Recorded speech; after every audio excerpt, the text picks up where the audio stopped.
When you need to build up your team to handle the growing chaos at work, use Indeed Sponsored Jobs. It gives your job post the boost it needs to be seen and helps reach people with the right skills, certifications, and more. Spend less time searching and more time actually interviewing candidates who check all your boxes. Listeners of this show will get a $75 sponsored job credit at Indeed.com/podcast. That's Indeed.com/podcast. Terms and conditions apply.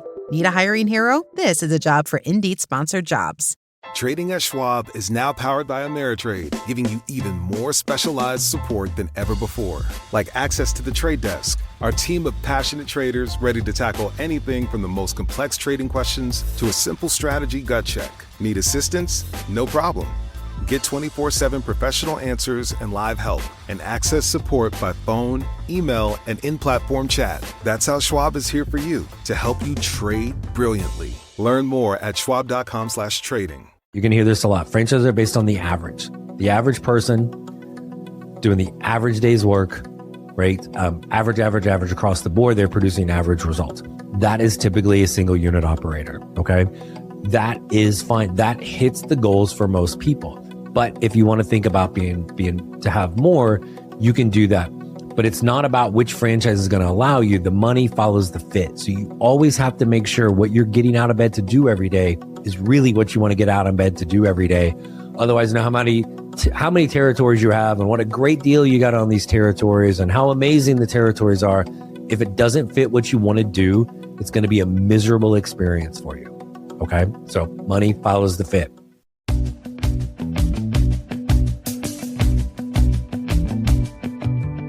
Hello, everyone, and thanks for tuning in to the latest edition of Fran Coach's Franchising 101 podcast. I am Tim Parmeter, founder and CEO of Fran Coach and your podcast host. Today, just little old me, and we are going to talk about what it means to be a multi-unit franchise owner. How does it work if you do this? What are some of the advantages of it? When you should do it, when you should not, and most importantly, some things to be aware of if you're talking to anyone in the franchising industry that is trying to push you into this, how to know those signs as well. That's what we're going to jump into today, is kind of all the things of scalability, how multi-unit franchise ownership works. That is coming up here in a second. Fran Coach is the premier franchise consulting firm. Our number one goal is to properly educate you on franchise ownership to determine if you should own one. And if so, we're going to help you find your absolute best fit. Our educational approach ensures we focus on the client's best interest. We are not here to sell you a franchise. In fact, we don't sell anything. Finding the best franchise own is an incredibly personalized and individualized process that can only work with a team of experts focused on what is truly most important. That's you. Fran Coach, our services are always 100% free to use, so reach out to our team.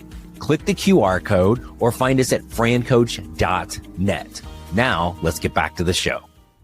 All right, folks, we are back on the Franchising 101 podcast, and we're talking about what does it mean to be a multi-unit franchise owner, and kind of all the things that go along with this. So, first of all, very simply, multi-unit means you own more than one unit, location, territory, whatever it might be of a particular franchise. So, does this happen? Yeah, it happens quite often. I would tell you the majority of people are not multi-units across 4,000 plus franchises out there. One of the things when you think of why people become a franchise owner is always control, freedom, flexibility, their time, but don't think money doesn't factor in there some way.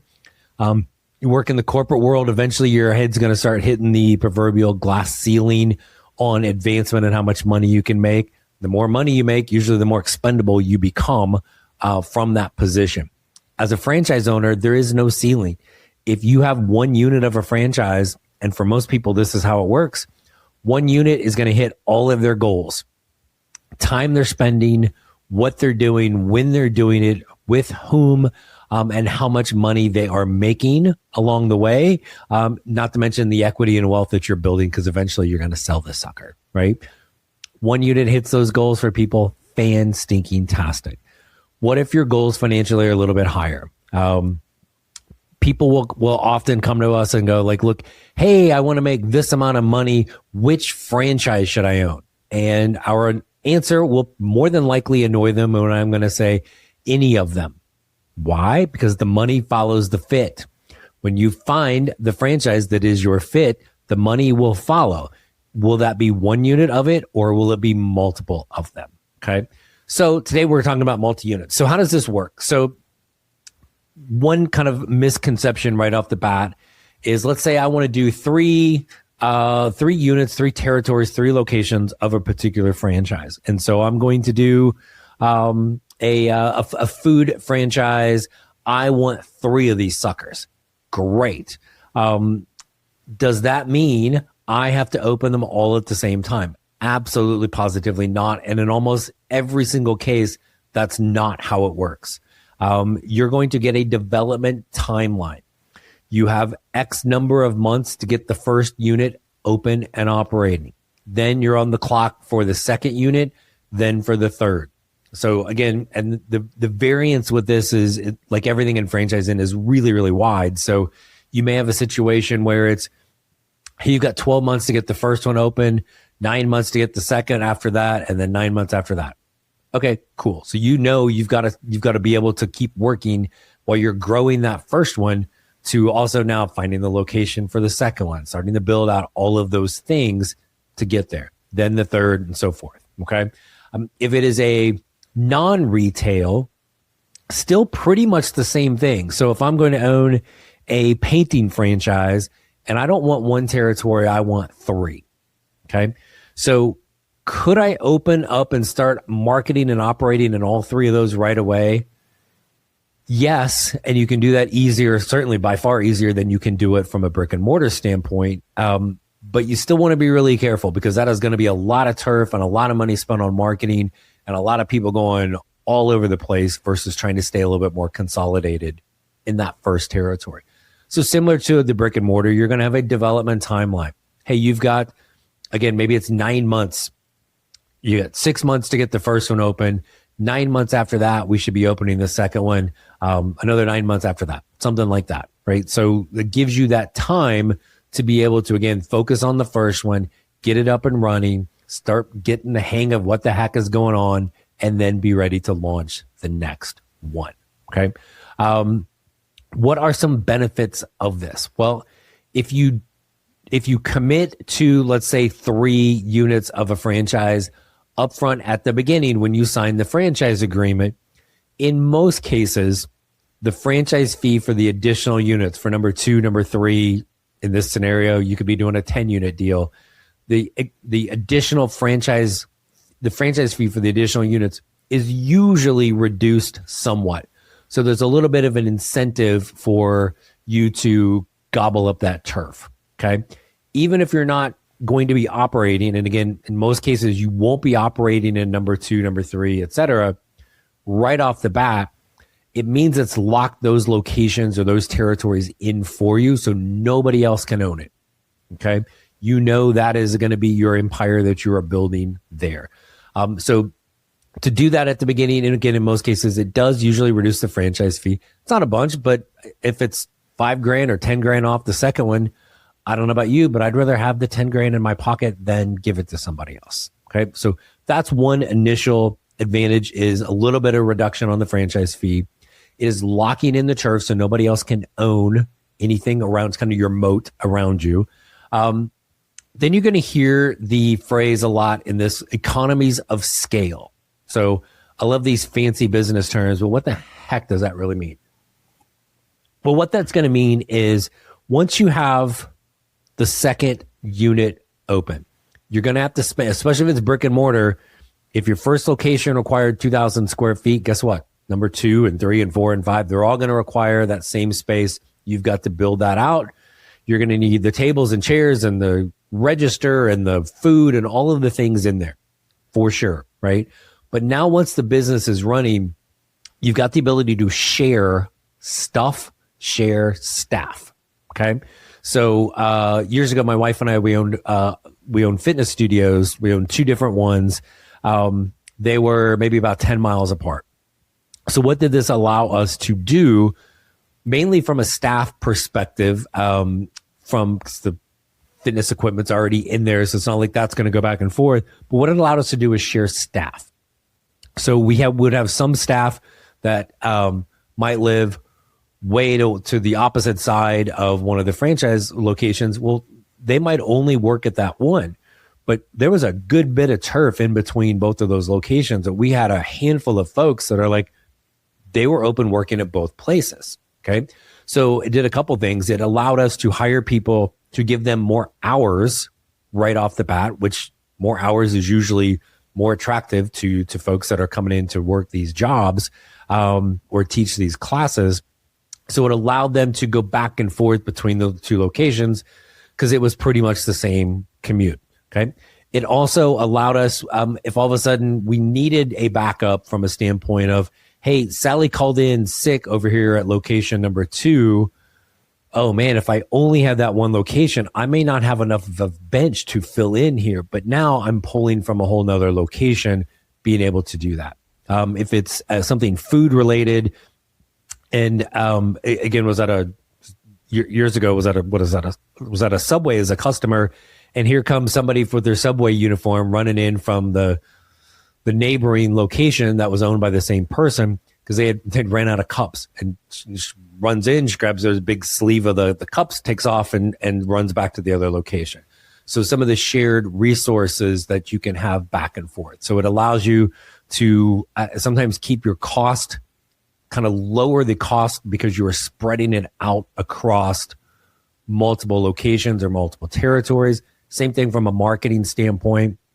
If 3 different people own 3 different neighboring territories, they're all going to be kind of spending the same, $5,000 a month on marketing at each place. If now I own all 3 of those, I don't have to spend as much because I know I don't really care which location the customers go to or call in because I own them all, right? And so you've got that. So again, you understand some of the components of this that allows you to build really a bigger business long term.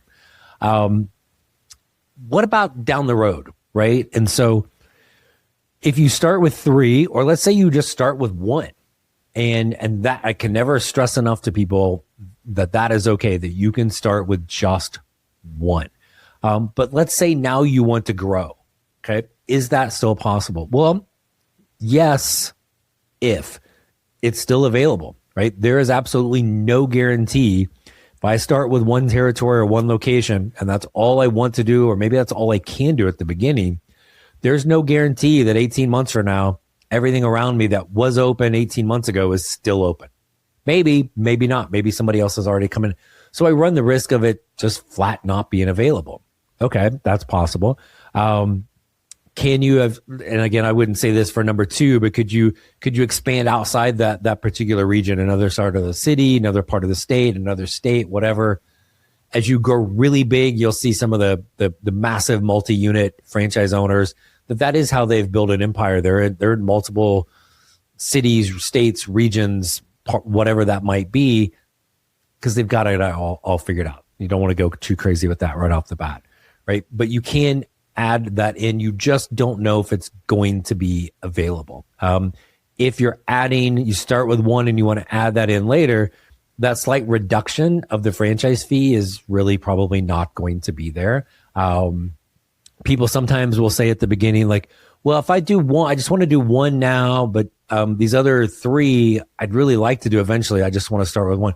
Can you hold them for me? Can you give me a right of first refusal? And sometimes brand new brands will do this, and then I guarantee you every time they do it, they regret it later on. The franchise is not going to do that. So why is that? Do they not like you? No, you might suck. And then all of a sudden, you're now sitting on the ability to expand to these other locations, and they don't really want you to expand because you weren't all that good with the first one. So it really is overall protecting the brand to make sure you're not sitting on, or you're operating it, but you're operating it below average because it's just not really paying any attention to it. Okay. So they're not going to just hold it no matter how awesome you are, no matter how much they love you, no matter how sure you are you're going to be amazing, that it just is not going to happen. Okay. Or incredibly rare when it does. So you need to, if that's something you want to do, you've got to be able to do that right off the bat. Always, I want to come back to the money follows the fit. So in most cases, franchises are based on, you're going to hear this a lot. Franchises are based on the average person doing the average day's work, right? Average across the board. They're producing average results. That is typically a single unit operator. Okay. That is fine. That hits the goals for most people. But if you want to think about being to have more, you can do that.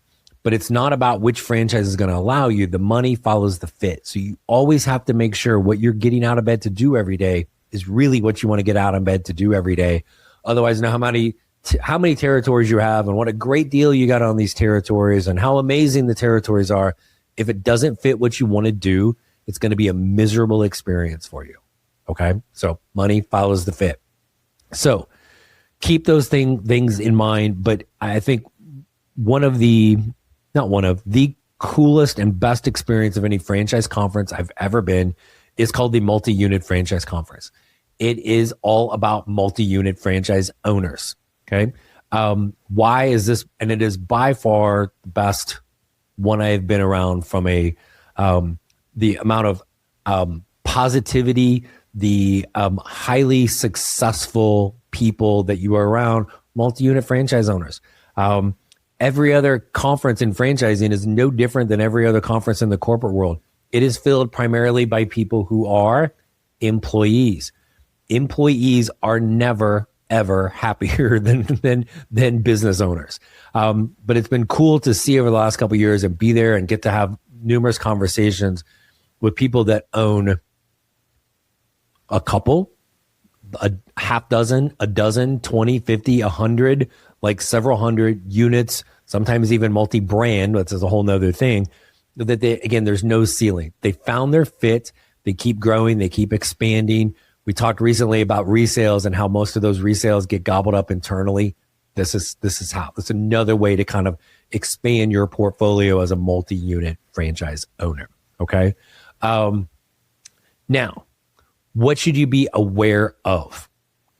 Are there, and sadly, even people who kind of technically do what we do at Fran Coach, again, minus that pesky word ethics, and are there some franchisors that are also a little shy of the E word and they're going to be really pushy on you? If you are ever talking to anybody in franchising that it feels like you are being forced, pushed, coerced, borderline threatened, told how amazing it is, you can't possibly pass this opportunity up, you have no idea what you're doing, you got to do 3, you got to do 5, you got to do this, you got to do that. You ain't got to do squat, folks, right? So if you get this, trust your gut in that situation, if you're getting that feeling from anybody you are talking to in the franchising world, at the minimum, pause, if not, take off running in the other direction, okay? The threat piece, I don't know if it's going to be available.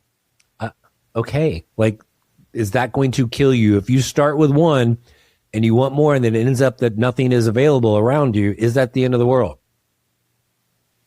It's not, right? Like, you still want to be able to expand and grow. Well, doesn't mean you can't look to expand with that brand somewhere else or become a multi-brand owner. Start stacking them on top of one another, staying in your territory and just building a different way. So don't let somebody tell you like, oh, it may not be available.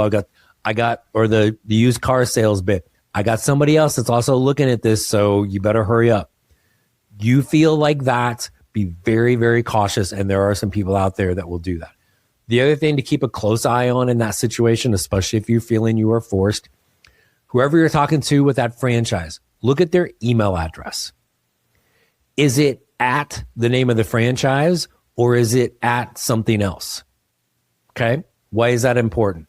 If they're at the name of that franchise, they are an employee typically of that franchise. Ask people, do you work for the franchise or do you work for somebody else?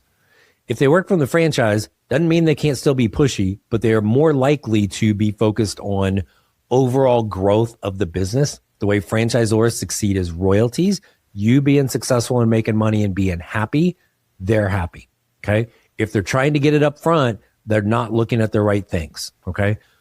Can it be an employee of a franchisor that is doing that is pushing you to expand and don't do 1, do 3, don't do 3, do 5, right? You sure 5's enough? What about 7? You better hurry up. There's somebody else looking at this.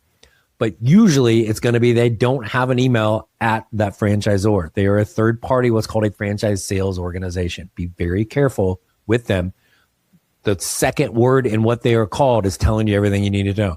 Franchise sales organization. They are trying to sell you. They do not care how you do. They do not work for the brand. Okay. Are all franchise sales organizations bad? No. Are some of the worst things in franchising based in franchise sales organizations? You bet your ass. So be careful. Trust your gut. It is okay. I can never stress this enough. It is okay to start with 1. Okay. The money follows the fit. It's okay if you start with 1 and then 2 years from now you wish to expand and there's no place to expand. There's no place to expand for that brand. Every franchise system is not sold out in your area. Okay. There will be other things that you can grow and expand into. Maybe complementary, maybe not, right? That's the beauty of this. There's no ceiling. It's whatever you want. You're in control. So if you feel queasy about it, hurry up and call me and I'll help you through it at that point. But there's, again, the no ceiling piece is amazing opportunities with being a multi-unit franchise owner. You don't have to open them right away. In fact, rarely should that ever be a case, even in a non-brick and mortar where it's territory based.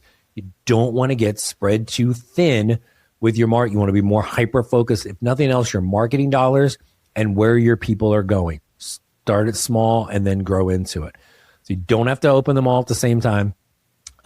Whether retail or non, you're going to have a timeline for which to do it. It usually reduces your franchise fee a little bit at the beginning if you do multiples when you sign. And then one of the biggest things is that economies of scale, shared staff, shared stuff, giving your staff more hours, more flexibility with their hours, spread your dollars out for the stuff and the marketing, because it's all going to the same ultimate bottom line with this. And again, grow it, build it to whatever you want. So, and just really the multi-unit thing's kind of been on my mind because we were just at that conference, I don't know, in March. So many amazing stories, successful, wildly successful people that have built multi-million-dollar empires as franchise owners. And sometimes with franchises that are low-level investments and they've been able to build, it's not all the big, massive food franchise owners that do that. It is the everyday businesses ran by everyday people that are able to do just that. That's a little bit about multi-unit, how it works, is it for you, and what the heck to watch out for. So hopefully, as always, this stuff helps you get a better understanding of the amazing world of franchising. So until next week, I'm Tim Parmeter. This is the Franchising 101 podcast. Hey, thanks again for tuning into the Franchising 101 podcast brought to you by Fran Coach. I hope these episodes continue to educate you on the amazing possibilities that can be achieved through franchise ownership. In between podcast episodes, if you still want to learn more about franchising and the ways in which Fran Coach can help, there are a few places for you to check out. First, tune in to the Franchising 360 show. It is the only nationally syndicated television show about franchising hosted by me and Danielle Wright. Our TV show airs every Friday, 8 Eastern, 5 Pacific on Biz TV. Next, check out the Fran Coach YouTube channel, which is Fran Coach for You. You can find tons of franchise-specific content there. Plus, you can catch past episodes of the Franchising 360 show. If you like to read, we encourage you to check out our book, Becoming a Franchise Owner. You'll never guess what it's about. And finally, when you're ready to take that first personalized step and explore the franchise industry further, please reach out to our amazing team at Fran Coach. You can click the QR code or find us at francoach.net. There is never any fee for our service, so let us help you create your better tomorrow.